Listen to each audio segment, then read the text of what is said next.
Pessoal, estamos aqui, mais um bloco que eu adoro, perguntas e respostas, perguntas reais, tiradas lá do YouTube. A produção seleciona essas perguntas, são normalmente perguntas que acontecem aos montes, porque as dúvidas são sempre as mesmas e eu não vejo antes. Eles me dão esse tabletzinho aqui, com as perguntas selecionadas, eu aqui na hora vejo e respondo. Então vamos fazer aqui a primeira, estou vendo junto com vocês. Doutor, bom dia. Quais são os riscos de uma amputação aos 56 anos de idade? Primeiro, não tem idade, tem indicação. Entretanto, a gente sabe o seguinte, naqueles pacientes que precisam de mais suporte familiar ou de outra pessoa, uma amputação pode contribuir mais negativamente. Um exemplo grande são pessoas mais idosas ou pessoas, por exemplo, uma pessoa obesa que tem mais dificuldade de manejo do corpo. Então, os riscos são aumentados com alguns fatores, mas não é a questão aqui, é indicação. Vamos ver se tem indicação. Estou no momento tratando da tireoide, tem um problema da tireoide e artrite reumatoide. São doenças que mexem com a imunidade da pessoa, então são pessoas mais propensas a ter infecção, porque o sistema imunológico está meio bagunçado. Vamos continuar. Peso 95 quilos. Peço para o doutor me ajudar, já fiz mais de 4 trocas de prótese de joelho e não deu certo. 95 quilos pode ser muito, pode ser pouco. Depende da altura da pessoa e do porte físico. Então temos um problema grande aqui. 56 anos, já problema de imunidade, está pensando em amputar, ou alguém falou em amputar. Pelo que eu entendi, deve ter um grau de obesidade e tem um problema grave no joelho. Já fez 4 cirurgias e não deu certo. O senhor acha que eu devo amputar minha perna? Por favor, me ajude. Eu quero muito andar, não consigo por conta de dores. Meus ossos não têm suporte para prótese. Ficarei grata com a sua resposta. Vamos lá. Amputação é a última opção. Antes da amputação existem algumas opções. Vamos de trás para frente. Antes da amputação existe uma opção que chama-se artrodese, que é você conectar de forma definitiva a tíbia com o fêmur, o osso da coxa com o osso da canela. Existem cirurgias que fazem com que esses ossos se fundam, faz um membro único, sem joelho, a perna fica reta, porém a pessoa consegue andar. Normalmente a gente consegue fazer essa alternativa sempre, né? É muito raro não ter essa opção antes de se fazer uma amputação, ou seja, amputar direto. Precisaria ver o caso, tem alguns detalhes, principalmente relacionados a partes moles. Antes da amputação, seria colocar uma prótese, né? Se não é possível colocar uma prótese convencional, uma prótese não convencional e às vezes até próteses tumorais, próteses onde a gente substitua partes do fêmur ou partes da tíbia. Isso tem que ser entendido porque não é todo cirurgião que sabe fazer esse tipo de cirurgia, não é todo lugar que tem esse tipo de prótese, e aí tem que juntar as duas coisas. Então, às vezes, a pessoa não tem essa solução no local que ela está, mas provavelmente, se ele for para outro local, talvez consiga. Eu preciso entender o caso. A gente sabe que existem alguns fatores aqui que fazem a infecção talvez não ir muito para frente em termos de resposta, principalmente eu vou pontuar aqui as doenças imunológicas que esse paciente tem. Entretanto, eu tentaria muito fazer aqui um espaçador rígido, fazer uma boa limpeza, um bom desbridamento, travar o joelho e esperar ver a resposta que esse paciente vai ter. Pensaria somente em amputação, se nada disso resolver ou tiver um problema de partes moles que seja inviável à reconstrução. Para isso eu precisaria fazer uma consulta, mas eu nunca penso em amputação de cara.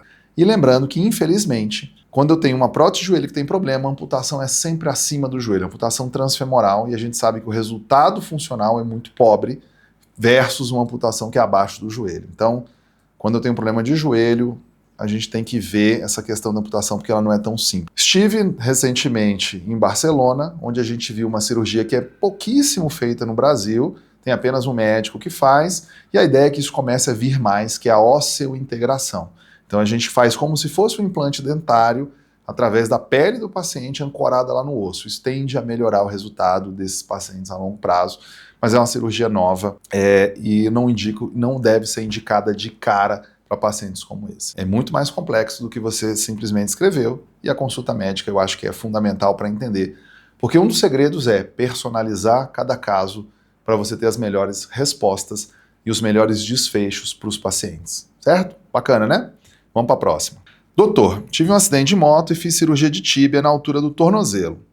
E aí, se eu correr, dói muito e fiquei com limitação de tornozelo. Foi colocar 2 parafusos esponjosos. O que pode ser? Bom, nós temos que entender. Quando está perto de uma articulação, se é um caso infeccioso ou se é um problema mecânico. Às vezes a cirurgia que foi feita pode não ter ficado anatomicamente perfeita, pode ser que a reabilitação não tenha sido tão boa, pode ser que tenha existido vários problemas. A consulta médica ela vai me dar essas informações para eu entender. Lembrar o seguinte, eu até fiz um vídeo sobre isso, estamos vivendo um problema muito grande em relação a esse tipo específico de fratura, que é a fratura lá perto do tornozelo. Por quê? Não é nem pelo osso em si, é pelas partes moles. Se cada um agora pegar lá na sua canela, lá perto do tornozelo, você vai ver que tem uma pele muito fina, uma camada de gordura quase nenhuma e já estou no osso.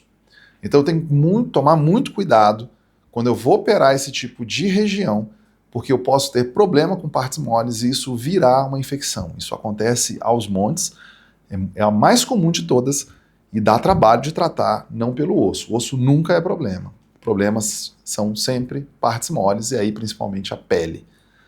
Pelo menos, pelo que eu entendi, são só 2 parafusos.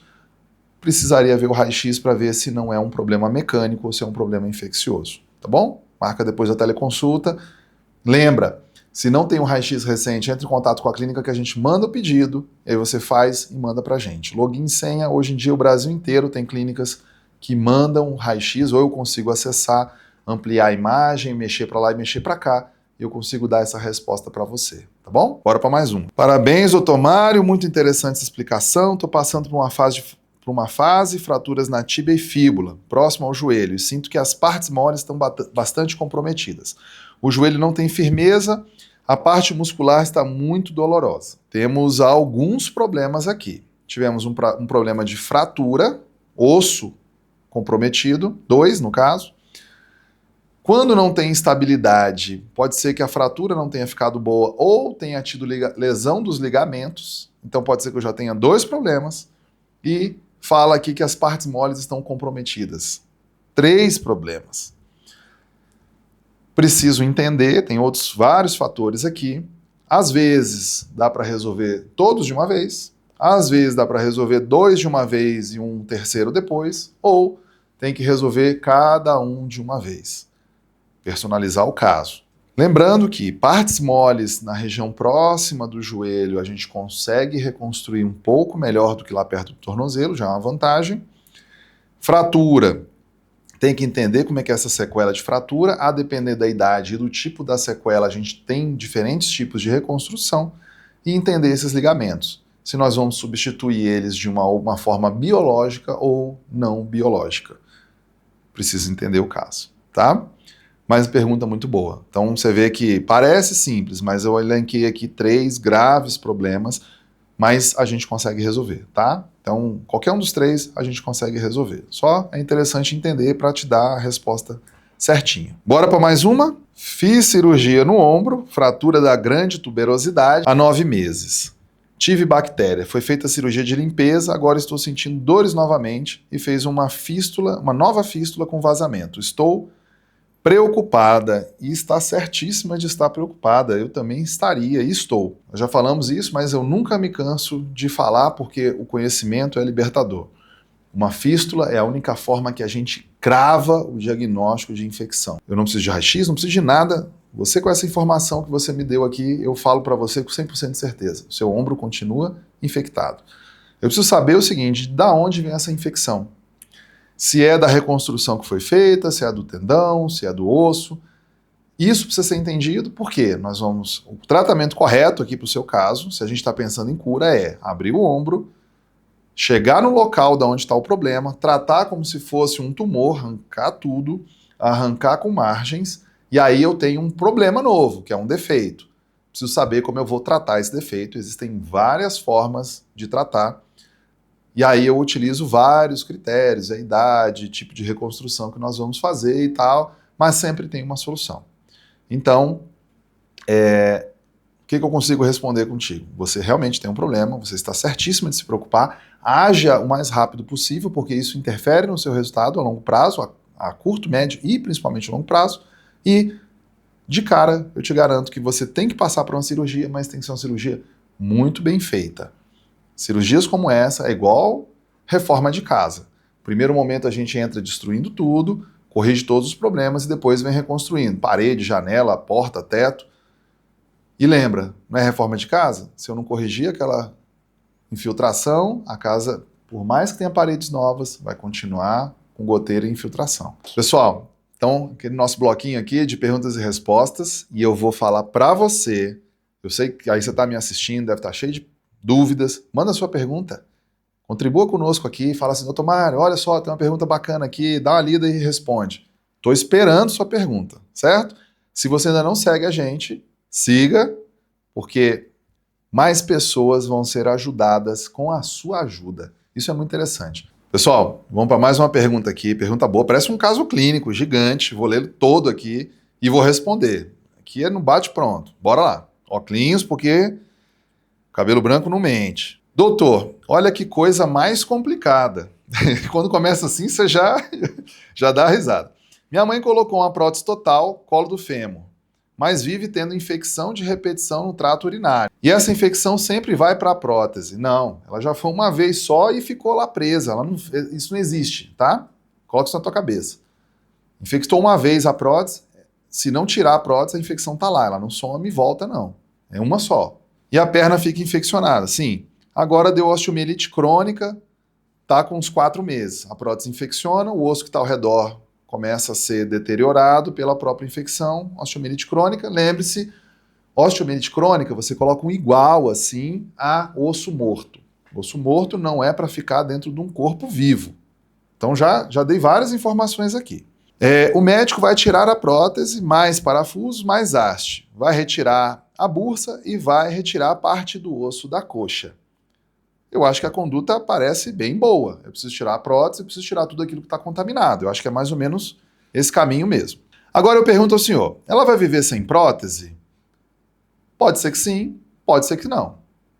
Tem vários fatores que me levam a decidir essa questão. O quadril, eu gosto de pensar sempre nas hipóteses. Vamos pensar na pior.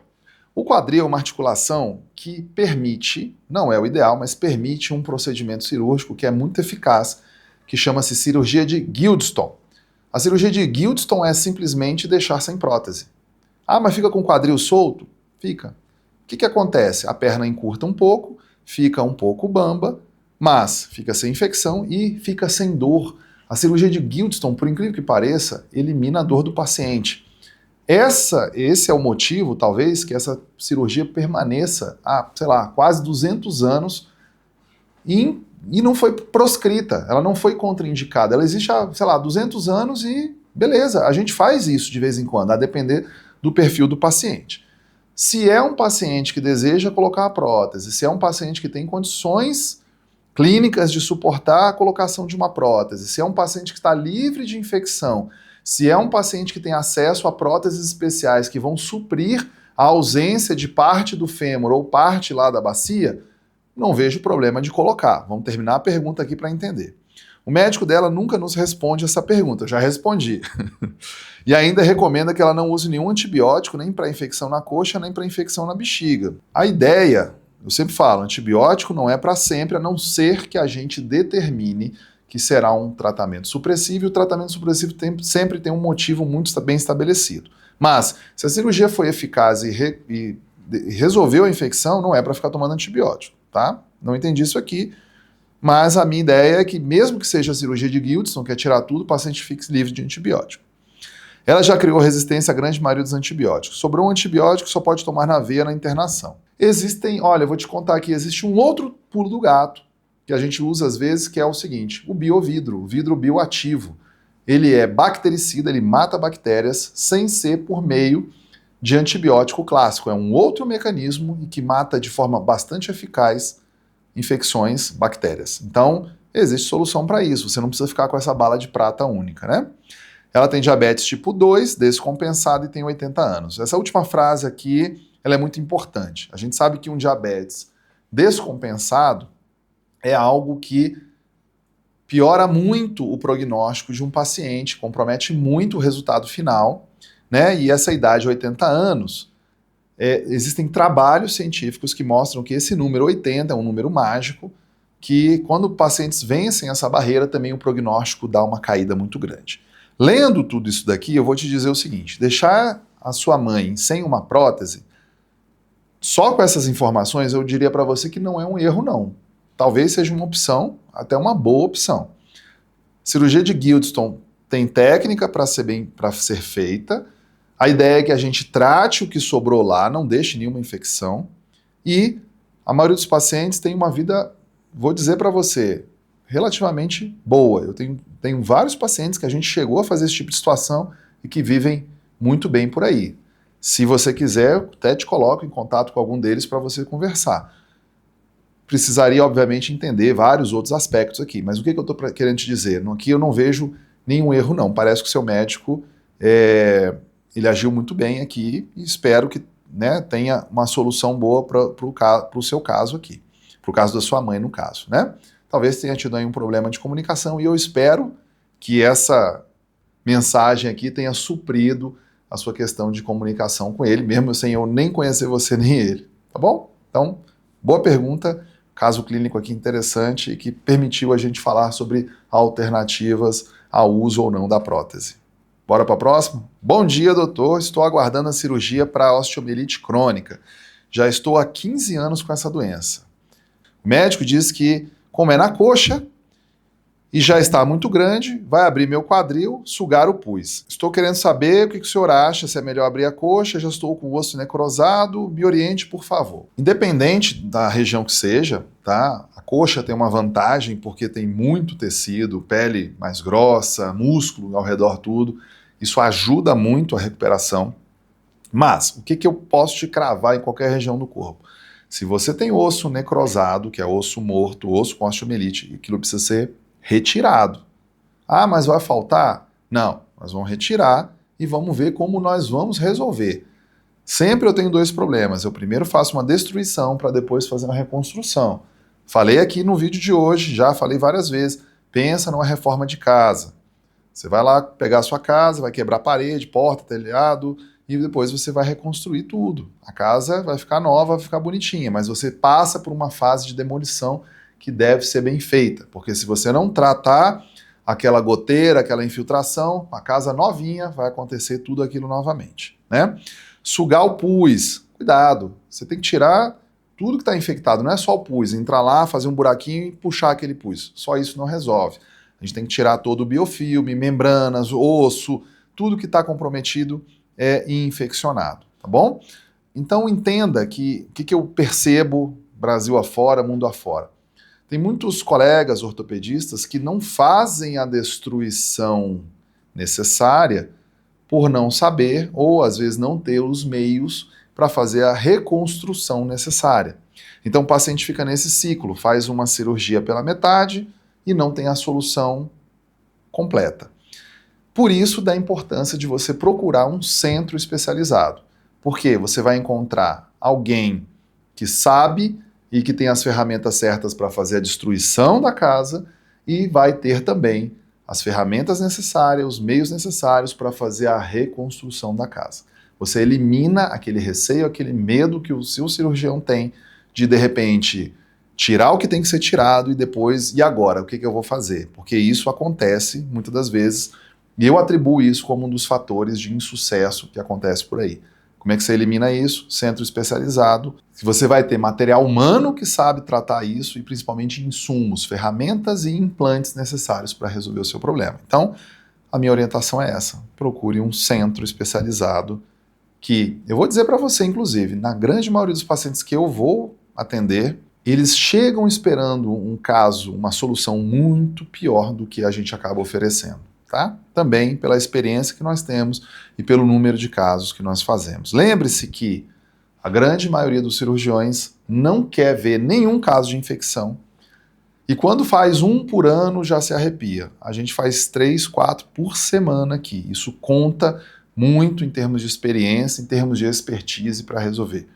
A minha orientação principal para você é procure um centro especializado. Se você quiser procurar o nosso, coloca aqui, editor, o telefone para ajudar ela aqui, como é que faz para chegar com a gente. Bora para mais uma. Bora lá, pergunta maravilhosa.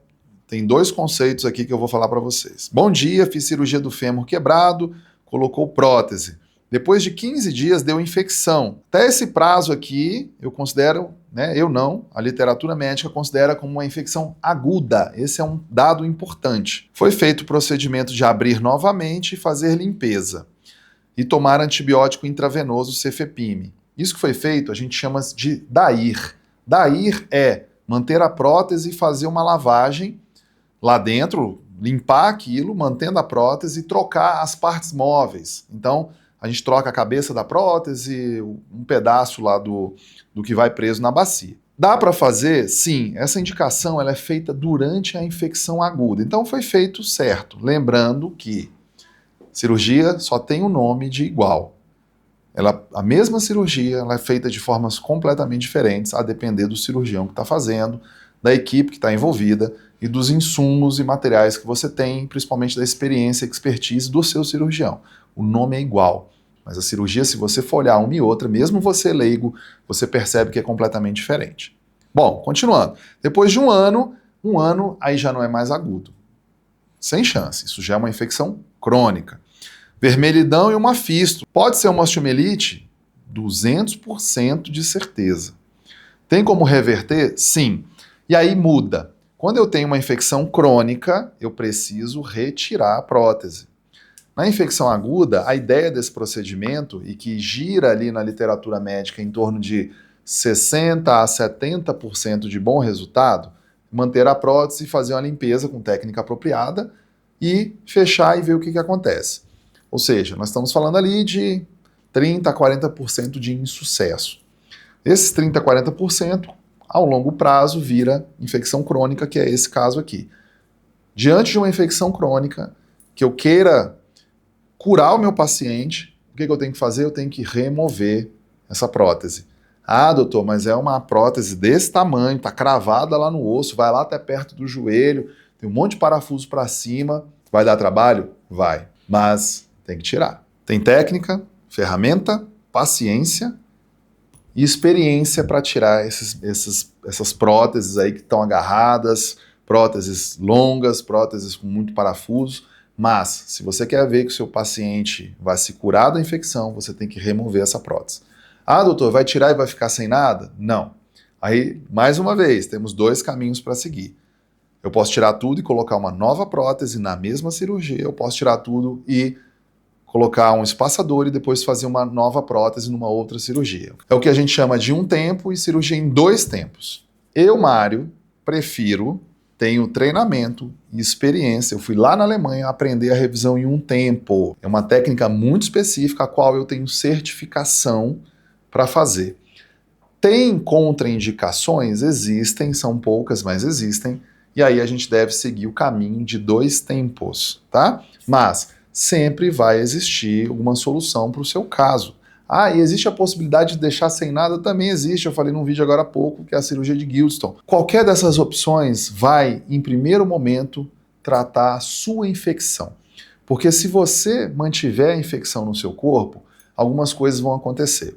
Primeiro, essa fístula, depois de um tempo, ela pode se degenerar em algo maligno, é o que a gente chama de úlcera de Marjolin, ou seja, uma infecção virou um câncer. Segunda coisa que é problemático, essa infecção, quando você tiver um problema de imunidade, pode virar uma infecção generalizada e causar a sua morte. Ou seja, você pode morrer por conta de uma infecção no quadril que era tratável. E a outra coisa é o seguinte, essa prótese lá, infectada, solta, ela começa a comer o osso todo e pode chegar um momento onde não há opção de reconstrução, inclusive ameaçar a viabilidade do membro, ou seja, causar uma amputação porque demorou para tratar ou não teve o tratamento correto. Então, existem muitos motivos sérios e graves para que a gente recomende o tratamento de infecção, pelo menos livrar o paciente da infecção e talvez, num segundo momento, se preocupar com a reconstrução e funcionalidade. A gente, na Clínica Akos, a gente sempre tem como meta tratar de uma vez as duas coisas, tirar o paciente da infecção e melhorar a funcionalidade dele. Óbvio que às vezes não é possível, mas a gente sempre faz de tudo para que a gente consiga fazer tudo numa cirurgia só ou em menor número de cirurgias. Então, pergunta excelente, a minha orientação é essa. Óbvio que eu preciso ver esse caso mais perto, com mais detalhes, para dar a melhor indicação, tá? Mas o esqueleto da minha solução é esse. Combinado? E aí, por hoje, encerramos mais um bloco das nossas perguntas e respostas que a equipe seleciona. São sempre perguntas muito boas, são sempre perguntas muito pertinentes que os nossos pacientes fazem aos montes. Eu adoro respondê-las, sempre de bate-pronto, eu nem olho antes, às vezes eu olho aqui e falei, eita caramba, como é que a gente sai dessa? Mas a gente sempre sai. E eu faço um convite para você, se você ainda não nos segue aqui, siga. Por quê? Aí eu vou te falar. Você seguir, você não está me ajudando, você está ajudando outra pessoa que está com o mesmo problema que você, ou que está com um problema do seu familiar ou do seu amigo. A ideia aqui é ajudar o maior número de pessoas que tem um problema relacionado à infecção ortopédica. Por quê? Se você procurar no Google, se você procurar em qualquer lugar, você vai ver que existem muito poucas informações sobre esse assunto, e eu tenho certeza que em língua portuguesa não há ninguém que fale mais do que eu sobre isso. Então ajude o próximo que sofre do mesmo problema que você. Siga a gente, compartilhe. Se está querendo fazer uma consulta, está aqui os nossos meios de contato, site, telefone. Estamos aqui para te ajudar e, em contrapartida, eu peço a você, ajude o próximo, ajude pessoas que estão com o mesmo problema que você. Um abraço.